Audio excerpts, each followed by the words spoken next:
trader should understand this. We had the break at just after 10 a.m. Eastern, I'd say 10:05 Eastern. The entry didn't come until 10:20, I think it was 10:23:24. I think I entered at 10:23.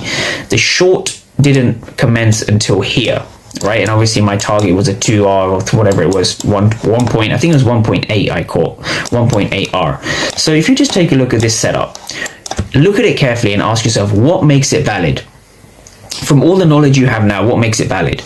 So there's lots of ways people cope their way out of this. So for example, they might see a lower time frame fair value gap like this.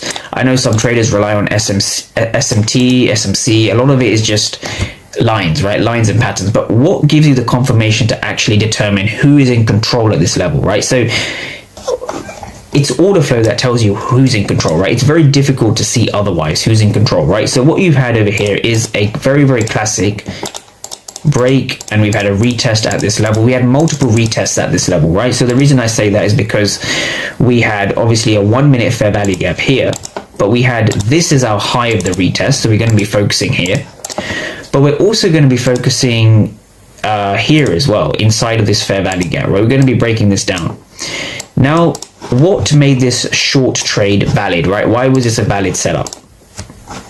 Okay, let's go to the Discord and see. So here was my entry, right? So my entry that day was at 67.89, right? Stops just above 67.94, right? Just above the level over here. So let's break this down again.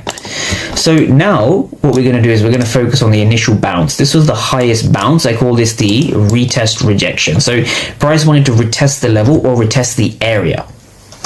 And this is where we had an absorption and an exhaustion, right? Big words, but they're easy to explain, right? So I'm going to break this down. Now, if you look here, what we can see is we can see a lot of blue delta, right? Just like previously, if you look at my previous image over here, we had a lot of blue delta just here. So what does blue delta actually mean, right? So if you're trading fair value gaps or trading SMT divergence or even indicators, try and incorporate the order flow into however you are trading to give you a true indication as to who is in control. So if you're using a VWAP or an EMA, for example, next time price comes and bounces that VWAP or the EMA, try and incorporate the order flow alongside that so you actually know who is in control of the price, because EMAs are lagging, they don't tell you what you're doing.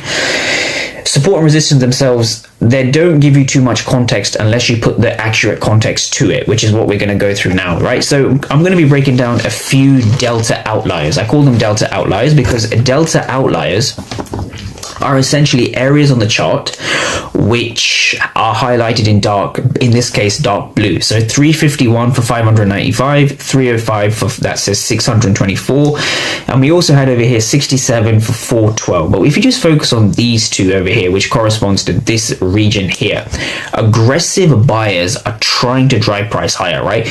We see aggressive buyers because we can just read the numbers, right? 0 for 243. We see a lot of blue delta, which means that the right number is significantly higher than the left number. The ask is greater than the bid. So what does that mean? So I'm just gonna, this yellow box here, it shows you at 67.95,